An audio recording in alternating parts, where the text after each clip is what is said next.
Hello and welcome to the transcription explanation of these two designs. They were both done using Lauren Sherman's fan-made script, which uses a combination of dots and lines on these four different stems to make our consonants. And these consonants are paired sometimes with a vowel, which can be enclosed on them here, or if it's by itself, it'd be like at the bottom here. Anyway, vowels are kind of tricky. Their position matters. This is like the word circle line. A's are outside it. E's, I's, and U's are all on the line, and O's are towards the middle. And if these were the consonant stems, this is the relative position to the consonant stem that the vowels would be placed. So this is an A outside, on the outside arc of the B stem, A on the J stem, A on the T stem, A on the TH stem. And these, so this is an E by itself, this is a B, E, J, E, T, E, TH, E, so on and so forth. And then these are the punctuation marks. They would go on a word circle line, which is normally a double circle, kind of encompassing the last bit of the word, the last bit of the sentence, or the whole sentence if it's done more traditionally. So anyway, these are the punctuation marks. So anyway, let's go ahead and look at our designs. So it's typically read bottom counterclockwise. So bottom going counterclockwise. And these are both set up loosely vertically because bottom counterclockwise still is kind of loose bottom to top at the beginning before going back down. So anyway, these are starting at the bottom and read up. So here's our first word on this one, and it is this deep divot. So here's our first word, right? Here's the bottom of it.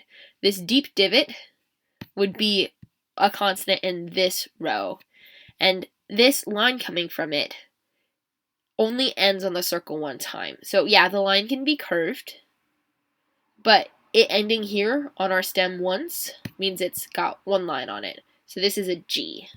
So deep divot, one line coming from it. So G, continuing right, here's a small circle, so it's a vowel. And it's all by itself, so we're going to look at our all by itself spot. And it is on the line of the word circle like this, and has no lines coming from it, so that's an E.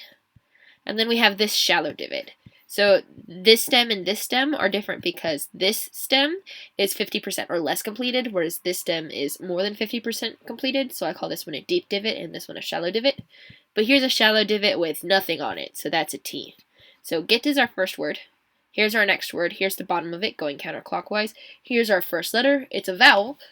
Thickness and thinness doesn't matter in the script unless they're stacked, which I didn't do in either of these. Oh, I did it here. Anyway, so the thickness and thinness really doesn't matter for the most part until it does. But anyway, so this little circle is a vowel, and it's got one line going towards the middle. So we're going to look at our by itself category. So by itself, by itself, by itself. Oh, here's a by itself one with one line going towards the middle, which is correct because it's an I. Continuing around. Here we have another circle inside the circle. This is actually the first time we've seen this stem. So it's in this row.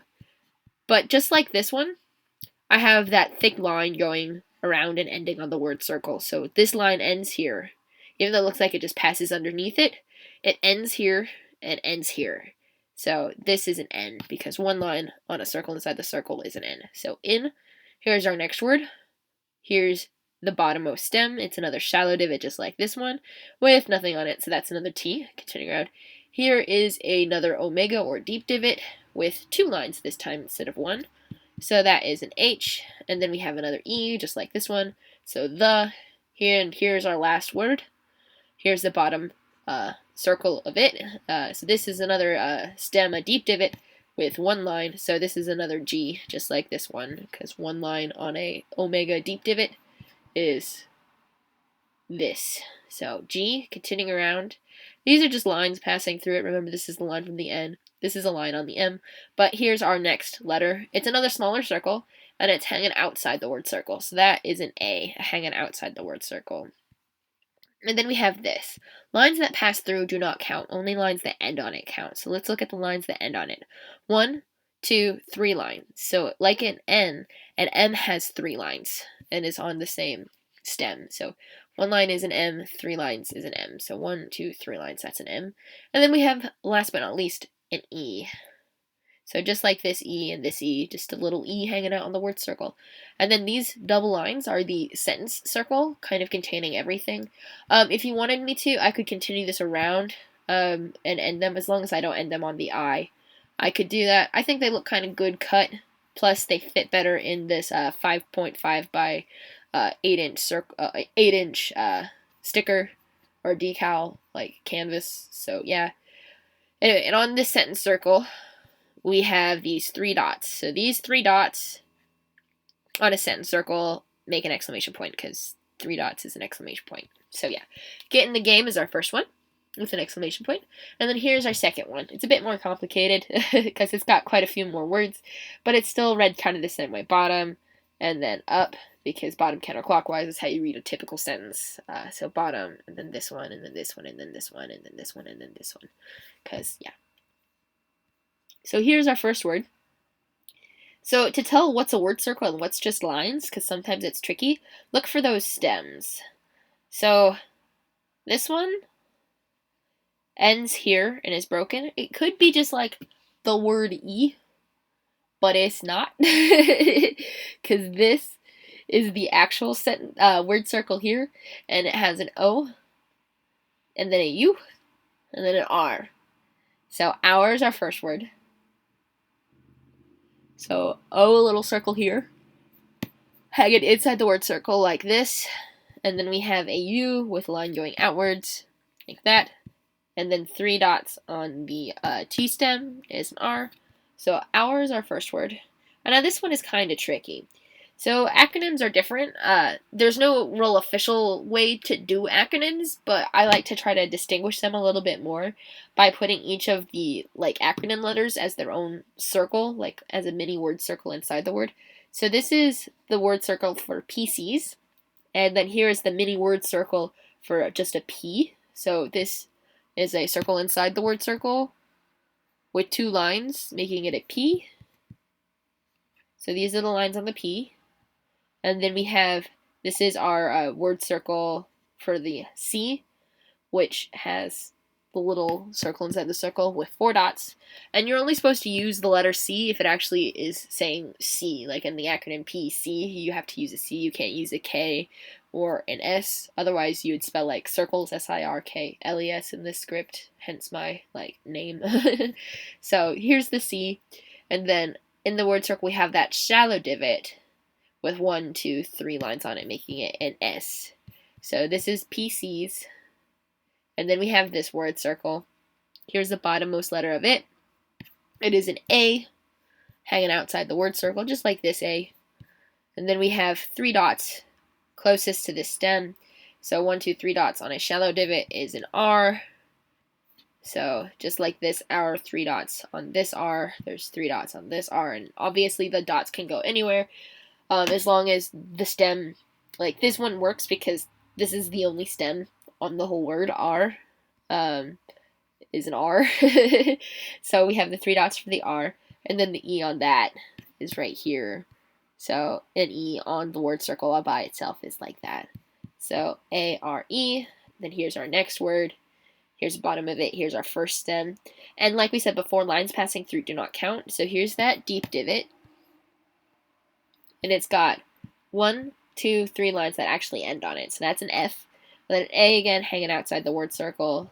I don't care. F-A. And then we have this. So this is a double stem because it's a double line. So this arc and this arc are both a T stem. But because they're different thicknesses, they're different letters. So we read the thin one first and then the thick one. So here's the thin one, and it has 1, 2, 3 lines on it, so it is an S, just like this, S, 1, 2, 3. So S, and then the thick one has nothing on it, so that's a T, just like this T or this T. So S, T, and then we have another E, just like this one, and then another R, just like this one. So faster. Then here's our next word. Here's the bottom of it. Here's the bottom of stem, and it's a circle on the line of the word circle. And it has nothing on it, just this line passing through and just this vowel. And that vowel is an A because it's hanging outside the word circle again. So T-H-A. And then we have the last but not least, the N in this word. So it's a circle inside the circle with 1 line, just like this N. So then, and then here's our last word circle. So this is the bottom of it. This is our bottommost stem. It's got 1, 2, 3 dots on a circle inside the circle. So that's an L. And then we have an I inside that L. So instead of being on the line, like this I, it's actually enclosed inside the center of the stem. So like this. So I with one line going towards the middle. And then we have a deep divot with one line. So that's a G, just like this G or this G. So G. And then we have this, which looks like it has 3 lines, but this line passes through and goes to the I, and these two are the only ones that end there. So that makes it an H, like this, H, and then on this last letter of the last word is another shallow divot with nothing on it, so that's a T, just like this T, or this T. So light. And then we have our exclamation point on our sentence circle. So this double line is our sentence circle around the word light, and it's got an exclamation point. Again, those 3 dots. So yeah, hope that makes sense, and I hope that these look awesome for you, because I think they look pretty cool and make pretty good decals. Oh, about them being decals. So what I did is I made things kind of touch more often than not. So when I'm weeding, I don't accidentally like weed away all of the little dots, because this dot is actually connected here. Same with this dot, same with this dot. So in this whole thing, everything is actually touching, which should make it pretty easy for me to pick out everything but leave the decal there, and same thing for you to apply it. Nothing, like none of the little dots will have to be individually like picked out and put on. This one, everything's connected except for this. This is not touching anywhere, and this will be kind of obnoxious to get on here. But anyway, everything else is touching. So yeah, that's that.